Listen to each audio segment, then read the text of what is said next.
अमेरिकी राष्ट्रपति Donald Trump और इजरायली प्रधानमंत्री बेंजामिन नेतन्याहू के बीच व्हाइट हाउस में हुई बैठक में गजा में जंग रोकने के लिए नए सीजफायर प्रस्ताव पर सहमति बन गई है। इसमें 20 सूत्रीय गाजा पीस प्लान को मंजूरी दी गई है। इसके अनुसार सैन्य अभियानों को तुरंत समाप्त करने का प्रस्ताव दिया गया है। इसके तहत हमास को 72 घंटे के भीतर 20 जीवित इजरायली बंधकों को रिहा करना होगा। साथ ही उन 2 दर्जन से अधिक बंधकों के शव भी लौटाने होंगे जिनके मारे जाने की आशंका है। वहीं इसके बदले में सैकड़ों गाजावासियों को रिहा किया जाएगा जो इजराइल की जेलों में बंद हैं। ट्रंप ने इसे शांति के लिए एक ऐतिहासिक दिन बताया है। वहीं नेतन्याहू ने हमास को चेतावनी देते हुए कहा कि यदि हमास इस प्रस्ताव को अस्वीकार कर देता है तो इजराइल ये काम पूरा करेगा। हालांकि इस पर अभी हमास की कोई प्रतिक्रिया नहीं आई है।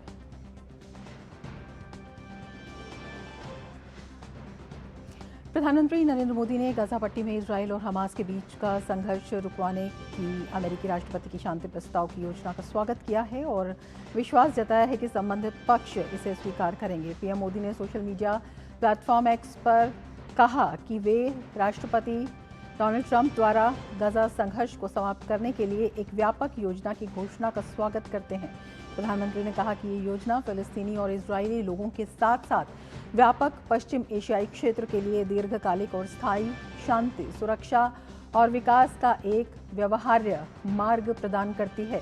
उन्होंने उम्मीद जताते हुए कहा कि सभी संबंधित पक्ष राष्ट्रपति ट्रंप की पहल के पीछे एकजुट होंगे और संघर्ष को समाप्त करने एवं शांति सुनिश्चित करने के इस प्रयास का समर्थन करेंगे। अमेरिकी राष्ट्रपति डोनाल्ड ट्रंप ने वाशिंगटन की यात्रा पर इजराइल के प्रधानमंत्री बेंजामिन नेतन्याहू के साथ कल व्हाइट हाउस में बातचीत के बाद गाजा में संघर्ष समाप्त करने की एक व्यापक योजना की घोषणा की। उसके तहत गाजा से संचालित आतंकवादी गतिविधियां बंद होंगी और गाजा पट्टी का व्यापक पुनर्निर्माण किया जाएगा। योजना में हमास के कब्जे में पड़े बंधकों की वापसी और इजराइल द्वारा हिरासत में लिए गए कुछ फिलिस्तीनियों की रिहाई का भी प्रस्ताव है। इजराइल और हमास के बीच सालों से चल रहे संघर्ष को विराम देने के लिए 20 सूत्रीय गाजा पीस प्लान फाइनल हो गया है। प्रधानमंत्री नरेंद्र मोदी ने गाजा में संघर्ष रोकने की पहल का स्वागत किया है। भारत की फिलिस्तीन नीति लंबे समय से स्पष्ट रही है। भारत 2 राष्ट्र समाधान का समर्थन करता है और हमेशा शांति और कूटनीति पर जोर देता है। भारत 1974 में पीएलओ को फिलिस्तीन के लोगों के एकमात्र और वैध प्रतिनिधि के रूप में मान्यता देने वाले पहले गैर अरब देशों में से एक था। इस तरह भारत 1988 में फिलिस्तीन राज्य को मान्यता देने वाले पहले देशों में से एक बन गया। भारत ने इस साल 12 सितंबर 2025 न्यूयॉर्क घोषणा के पक्ष में भी मतदान किया था। अक्टूबर 2023 के हमलों के बाद भारत ने आतंकवाद की निंदा की। भारत ने नागरिकों की मौत पर चिंता जताते हुए युद्ध विराम और मानवीय सहायता पर जोर दिया। भारत ने पिछले 10 वर्षों में इजराइल फिलिस्तीन मुद्दे पर संयुक्त राष्ट्र में आए 175 प्रस्तावों में से किसी के भी खिलाफ वोटिंग नहीं की।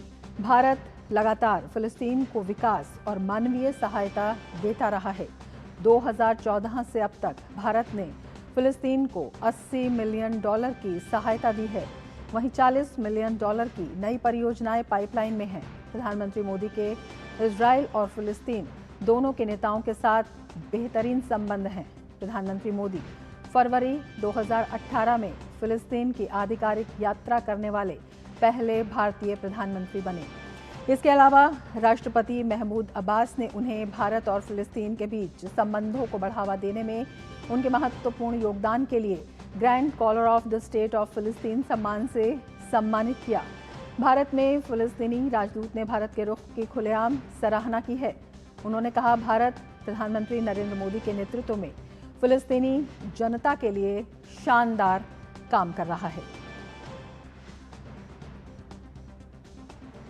और मध्य पूर्व में गाजा युद्ध रोकने और शांति बहाल करने के लिए 8 देशों ने संयुक्त बयान जारी किया है। मिस्र, जॉर्डन, यूएई, इंडोनेशिया, पाकिस्तान, तुर्की, सऊदी अरब और कतर ने राष्ट्रपति डोनाल्ड ट्रंप की पहल की सराहना की। बयान में युद्ध रोकने, गाजा पुनर्निर्माण, फिलिस्तीनियों के विस्थापन को रोकने, बंधकों की रिहाई, मानवीय मदद सुनिश्चित करने, पश्चिमी तट पर कब्जा न होने देना और 2 राज्य समाधान के आधार पर न्यायपूर्ण शांति स्थापित करने की बात कही।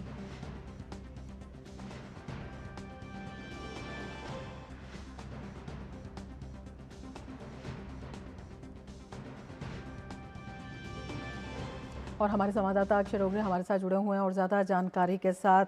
अक्षय, ये जो पीस नीति है इसका भारत ने समर्थन, और भारत की जो नीति है वो पहले से ही साफ है, कितनी मजबूती उसको मिलती हुई दिखाई देती है?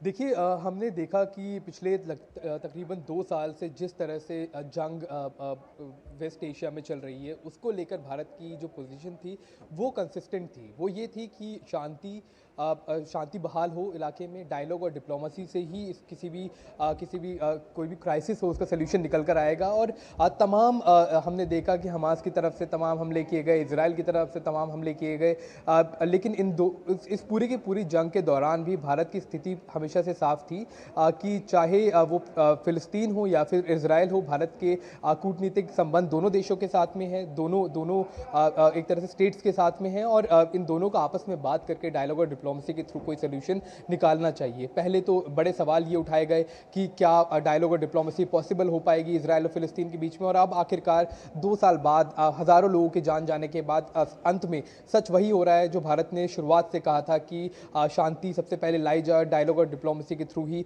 इस मुद्दे का समाधान निकल कर आएगा। पिछले कुछ सालों ही नहीं, पिछले कई दशकों से जिस तरह से हमने कॉन्फ्लिक्ट देखा है वेस्ट एशिया में, उसका अब कहीं ना कहीं एक तरह से सोल्यूशन कॉन्क्रीट ऑन पेपर होता दिख रहा है। चाहे वो फिलिस्तीनी लोग हो, उनके यहाँ पर रिकंस्ट्रक्शन की बात हो, या फिर इजराइल के जो अपने एग्जिस्टेंशियल थ्रेट्स है जो हमास से उसको लेकर उसको एड्रेस करने की बात की जाए, तो इन सभी मुद्दों को लेकर ये जो 20 पॉइंट प्रोग्राम एक तरह से इशू किया जा रहा है, जिसमें भारत ने भी जिसको समर्थन दिया है। प्रधानमंत्री नरेंद्र मोदी ने आज ट्वीट करके कहा कि भारत प्रशंसा करता है कि जिस तरह से सोल्यूशन एक निकाला जा रहा है, और एक समर्थक करता है इस पूरे पीस प्लान का, क्योंकि अगर भारत के कूटनीतिक संबंधों की बात की जाए तो उसको गहरा एक तरह से धक्का लगा था जिस तरह से भारत अपने इन्वेस्टमेंट्स और अपने प्रोजेक्ट्स लेकर मिडिल ईस्ट या फिर वेस्ट एशिया में जाने की जिस तरह कवायदों में था। इस पूरी जंग की वजह से कहीं ना कहीं सेटबैक था, लेकिन अब अगर शांति फिर से बहाल होती है तो चाहे वो India middle east economic corridor हो जो G20 के टाइम पे